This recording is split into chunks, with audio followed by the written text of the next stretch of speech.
Eh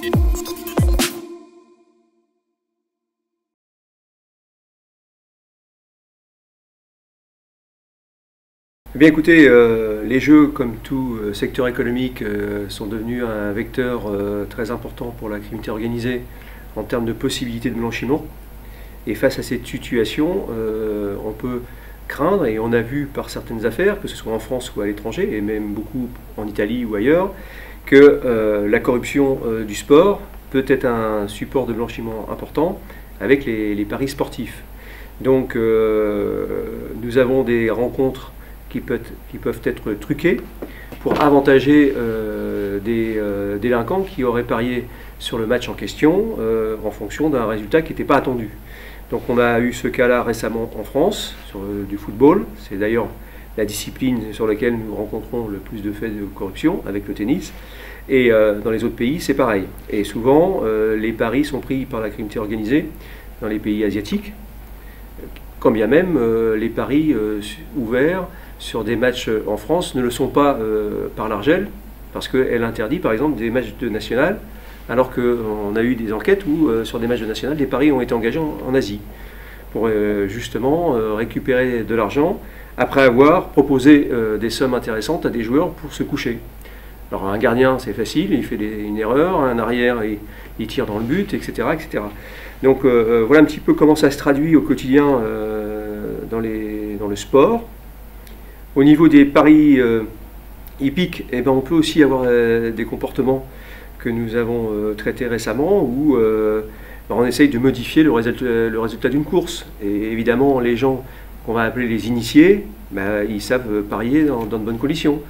Hein, donc évidemment, on peut corrompre ainsi un entraîneur, un jockey, et on peut modifier le résultat de la course en enlevant un handicap ou autre. Donc il y a des tas de possibilités, mais le terme corruption est inadapté pour les courses parce que la corruption sportive vise les compétitions vraiment sportives. Pour le sport hippique, justement, on voudrait l'inclure dans ces éléments de la corruption sportive. On traite plutôt sous l'angle de l'escroquerie, au sens pénal du terme.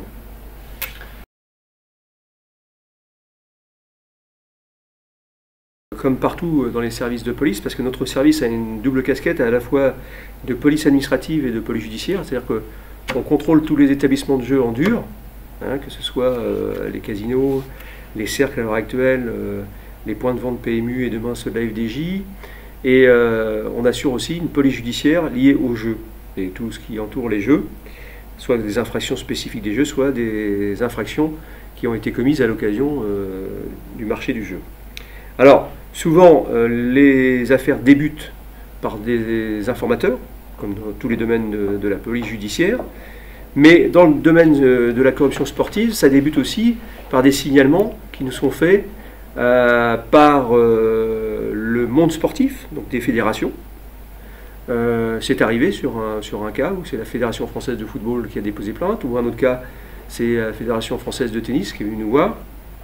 Vous avez aussi les cas où un opérateur de jeu s'aperçoit d'une variation anormale des cotes ou d'un engagement avec des mises importantes sur des matchs de seconde zone ou des situations anormales. Et donc on a eu le cas avec l'affaire de handball bien nommée et bien connue qui a encore défrayé la chronique ces dernières semaines en appel, où là c'est l'opérateur FDJ qui nous a signalé les faits. Ça peut être aussi un joueur approché qui veut se confier, il a des instances pour le faire, mais il peut venir directement nous voir, ça peut arriver. En général, ils préfèrent passer par l'entremise de leur fédération, de leur mouvement sportif. Et puis après, ça peut être la coopération internationale, où une enquête est réalisée par des collègues, par exemple hollandais, et dans le cadre de leurs investigations ou auditions, ils s'aperçoivent qu'il y a des liens avec des faits qui sont commis en France ou des joueurs qui sont établis en France. Et donc sur la base de ces éléments-là, on peut ouvrir de notre côté une enquête judiciaire. Voilà. Les obstacles que nous pouvons rencontrer, eh bien, ils sont liés à la matière même de la corruption sportive. C'est-à-dire que, comme je vous l'ai déjà dit tout à l'heure, bien souvent les paris sont pris à l'étranger, sur des compétitions sportives qui se déroulent en France. Et donc la problématique qui nous est souvent posée, c'est de tracer les flux et de remonter à la source de l'investissement sur les paris initiaux sur un match donné.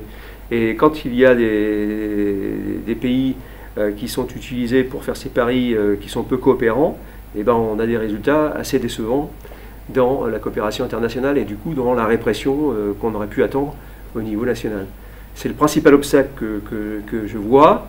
Ensuite, c'est la culture encore un peu du secret du monde du sport, qui a du mal à accepter que des faits de corruption puissent se passer. Donc on préfère, comme dans pas mal de domaines, hein, le sport hippique c'est un peu ça aussi, on peut faire régler ça dans le monde du sport avec les codes du sport hippique ou du sport d'autres sports, où il y a des règles éthiques à respecter et on essaie de régler ça avec des sanctions disciplinaires.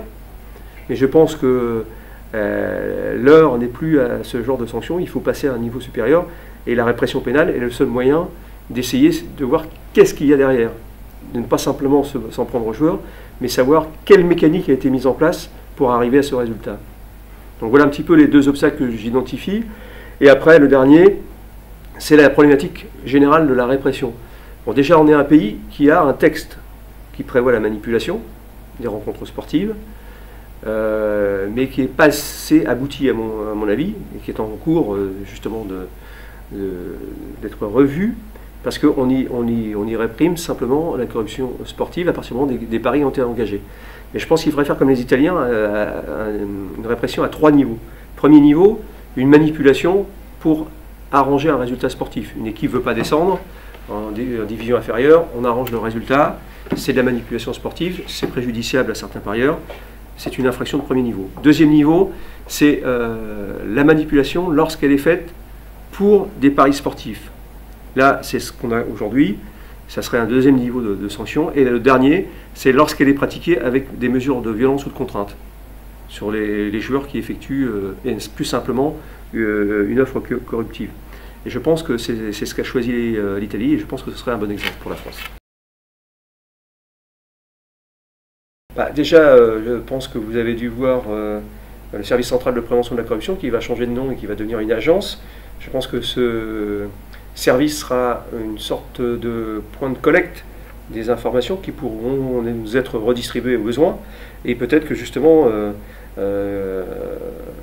la répression des textes va bouger pour pouvoir nous permettre de plus facilement poursuivre ces actes de corruption sportive. Voilà. Mais bon, on a déjà un arsenal juridique qui nous a permis de faire quelques affaires.